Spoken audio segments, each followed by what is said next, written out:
ದುಬೈನಲ್ಲಿ ಚಿಕ್ಕ ಮಕ್ಕಳು ಆಟ ಆಡ್ಕೊಳ್ಳೋ ಥರ ಇರೋ ಈ ಬೈಕ್ಸು ತುಂಬಾನೇ ಫೇಮಸ್ಸು. ಇದನ್ನ ಈ ಸ್ಕೂಟರ್ಸ್ ಅಂತಾರೆ.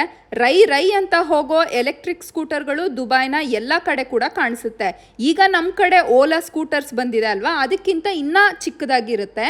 ಇದರಲ್ಲಂತೂ 108 ವೆರೈಟಿ ಇದೆ. ಕೆಲವೊಂದು ನಿಂತ್ಕೊಂಡು ಓಡಿಸೋದು, ಕೆಲವೊಂದು ಕುತ್ಕೊಂಡು ಓಡಿಸೋದು, ಕೆಲವಕ್ಕೆ 3 ಚಕ್ರ ಇರುತ್ತೆ, ಕೆಲವಕ್ಕೆ ದಪ್ಪ ಚಕ್ರ ಇರುತ್ತೆ. ಒಂದು ಸಲ ಚಾರ್ಜಿಂಗ್ ಮಾಡಿದ್ರೆ ಇವುಗಳನ್ನು 40 ಕಿಲೋಮೀಟ್ರ್ವರೆಗೂ ಕೂಡ ಓಡಿಸ್ಬೋದು. ಅದಕ್ಕೆ ಕೆಲವರು ಆಫೀಸ್ಗೆ, ಹೋಟೆಲ್ಸ್ಗೆ, ಮಾರ್ಕೆಟ್ಗೆ ಹೋಗಬೇಕು ಅಂದ್ರೂ ಈ ಥರ ಬೈಕ್ಗಳನ್ನೇ ಯೂಸ್ ಮಾಡ್ತಾರೆ. ಇದಕ್ಕೆ ಅಂತ ಕೆಲವೊಂದು ರೂಲ್ಸ್ ಇದೆ. ಕೆಲವರು ಫಾಲೋ ಮಾಡ್ತಾರೆ, ಇನ್ನು ಕೆಲವರು ಫಾಲೋ ಮಾಡಲ್ಲ.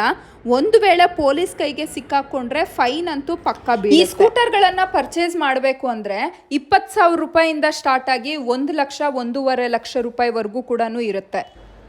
ಈ ಥರದೊಂದು ಸಣ್ಣ ಹೆಲ್ಮೆಟ್ಟು ಹಾಗೆಯೇ ಜಾಕೆಟ್ ಇರುತ್ತೆ, ಅದನ್ನು ಹಾಕ್ಕೊಳ್ಬೇಕು.